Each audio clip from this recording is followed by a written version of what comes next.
This model shows how a refrigerant changes state, transferring heat in the form of latent heat as it does so.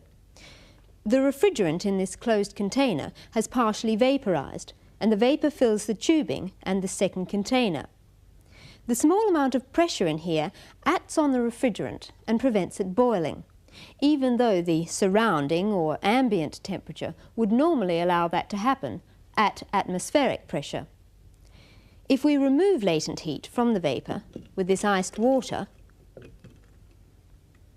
the refrigerant condenses and the pressure drops because the vapor in here takes up less space. The reduced pressure allows the refrigerant to boil at a lower temperature, and we can see bubbles as vapor is released. If we remove the ice water, condensing stops, the vapor pressure builds up, and then the boiling of the refrigerant stops. The fine point at which vaporization or condensing starts and stops, depending on which way the change of state is occurring, is called the saturation point. Because the liquid is saturated with heat just before the change to vapor. And when condensing, the vapor is saturated with heat just before it changes to a liquid. It only takes a slight change in either the pressure or heat content of the refrigerant to change the saturation temperature. If I heat the refrigerant with this hot water, the extra heat makes it boil, and the pressure in the tubing will rise.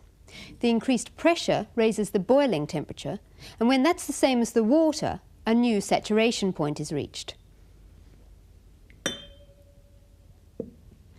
Changes in pressure or temperature directly affect the saturation point. If we were to imagine a situation where we wanted to transfer heat from a hot space to a cold space, then a simple closed system like this would do the trick. Refrigerant absorbs latent heat and boils in the heat exchange unit called an evaporator.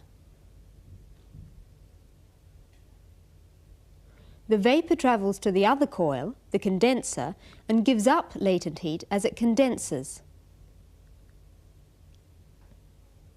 The liquid then returns to the first coil and the cycle continues.